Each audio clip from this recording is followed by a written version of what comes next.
As we change, we bring this change into this reality.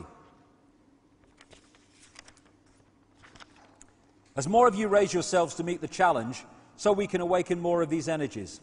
Now, energy is consciousness, and the energies themselves contain the knowledge and the information which is beginning to surface again in your consciousness. So many of you will remember the Atlantean times. You will remember that you communicated with, say, dolphins and whales. You understood these sentient creatures. You could levitate. You could manifest things. You could cause spontaneous combustion by not miraculous means at all. Once you know what you're doing, these things follow. It is a matter of order. Now, I'm looking at a time on your planet when these energies, this knowledge is reawakened and reintegrated into your consciousness. I am not looking at a time when this knowledge will be for the few, but when your whole planet will be awakened to this understanding, which you have simply forgotten. It is not a matter of new information. It is a matter of remembering who you are and where you come from. So you are being asked to change. You are being asked to change in a total way. It is not a matter of small changes, a little thing here, a little thing there. You are really being asked to turn yourselves inside out. There is such a massive shadow which must be cleared, and it is up to workers such as you to focus yourself on that challenge. Those of you who are in the forefront of this, you are rather like a snowplow. You are the thin end of the wedge. You really have, how shall I put it, to a certain extent, I suppose, you have the shitty end of the job. You have an awful lot to do, but nevertheless you are capable of doing an awful lot. That is why you've chosen to come. That is why you've come here for, to really shovel some shit and therefore make some space behind you to make it easier for the others. As in your human body, there are energy lines and meridian lines around your planet, through your planet, which correspond, I suppose, very much to the acupuncture lines and meridians in your body. Where two lines cross, you create a vortex, a tiny vortex if it's two. The more lines that intersect, the bigger the vortex. Therefore, when you have a chakra, you have a large vortex of intersecting energy. It is the same with your planet. Where the most lines cross, there is the biggest vortex.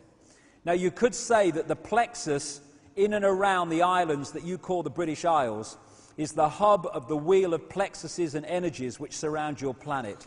It has acted in other times like a fail-safe device. In order to activate these chakric points upon your planet, the energies must all cross through the central point. They must all pass through the heart of the pattern.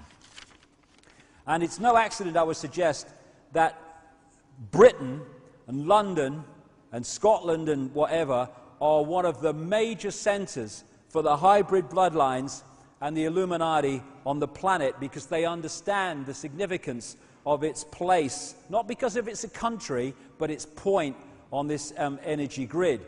And this is why there are more stone circles and standing stones in Britain, particularly on the western side, than anywhere else in the world per square mile. It's a very, very important place in energetic terms on the planet.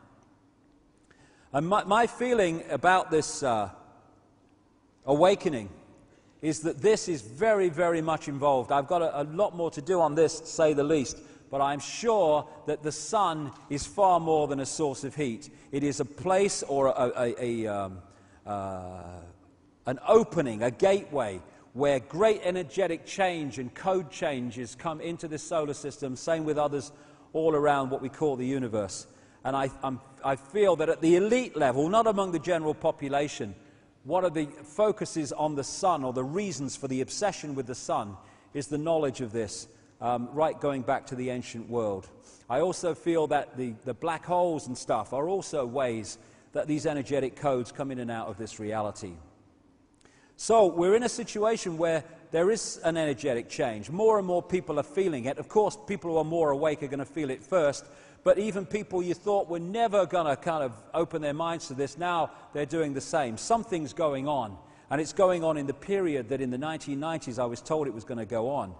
And we can flow with it, get in the right brain, hey man, and just go with it, and let life take us where it needs to go intuitively, or we can fight it, and in which case we're going to expend more and more and more energy, getting more and more stressful, trying to stay still and to hold on to the way things were, as if the way things were in this manipulated reality are the way things we always want them to be.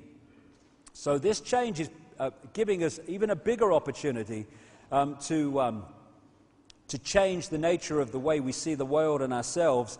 And I think it's no accident, the more I understand this, that it's now of all times that this great Orwellian stuff is being thrown at us in every way, in food additives and electromagnetic pollution and manipulation and all the programming and all the surveillance and all the microchipping.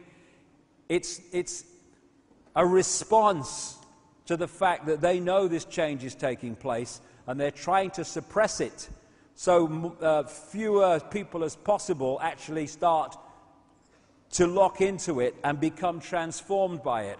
Because when we do, we're no longer in a smaller box than they're in, and therefore they're no longer in control. And this whole game of soldiers can just break up, because it's a house of cards. It's a house of cards, and we are holding it together. When we go, whoops, thank you very much, not holding that up anymore, bang, gone. We are holding it together.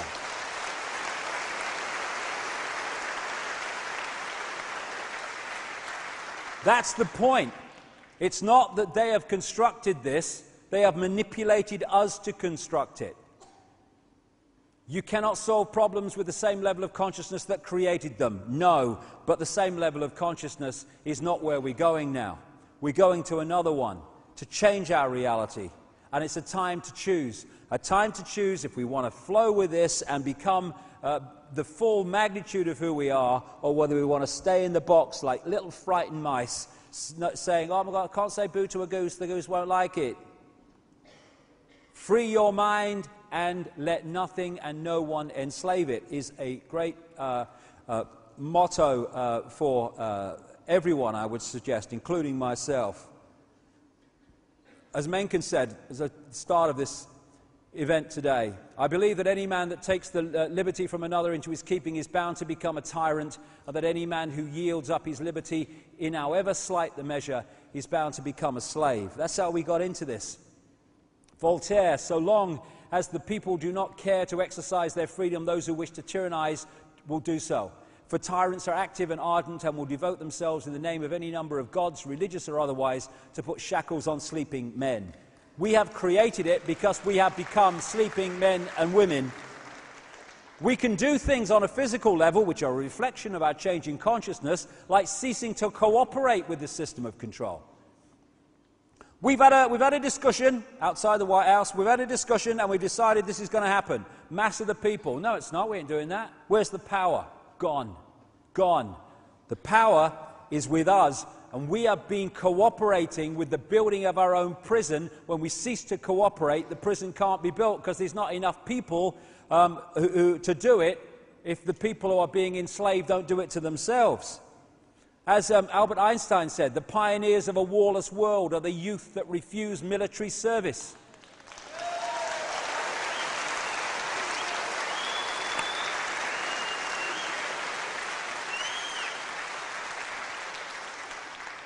I want to stop war. Well, don't fight then. Don't fight. If they don't fight and they don't fight, where's the war? It's used to say in the 60s, what if we had a war and no one turned up? No fripping war. And you know, support our troops, they tell us. The people who say that in the dark suits are sending young kids to the slaughter just to serve their bloody agenda. That's how much they want to support our troops. Sodom. They never fight the wars. Have you noticed that? George Bush declares a war. George Bush declares a war. If he'd have been on the front line when the first bullet was fired in Iraq, he'd have been under a bed in Houston when the second bugger went off. These people don't fight wars. They send young people to fight bloody wars. When they don't, there's no bloody war. That's what we need to do. And it's like religions. So, you know, the guy in another country, the leader, he sends his youth off to war. This guy in this country sends this youth off to war. The two youth fight each other. For what? For two pairs of prats with an agenda that they even know about, probably. If we can move our point of observation from in this world to the out-of-body state, then we change our reality. And in an out-of-body state, if we ask ourselves, so often, I say this, what would change this world dramatically overnight is if everyone started doing what they knew to be right instead of what they thought was right for them in the moment. What a transformation that would be. All the time, we intuitively know what is right, but it's like, yeah, but what are the consequences for me? What are the consequences for me, or what's stopping this transformation of this world happening? Because, oh yeah, I think it's unjust, but if I do something about the unjustness of this, what will be the consequences for me?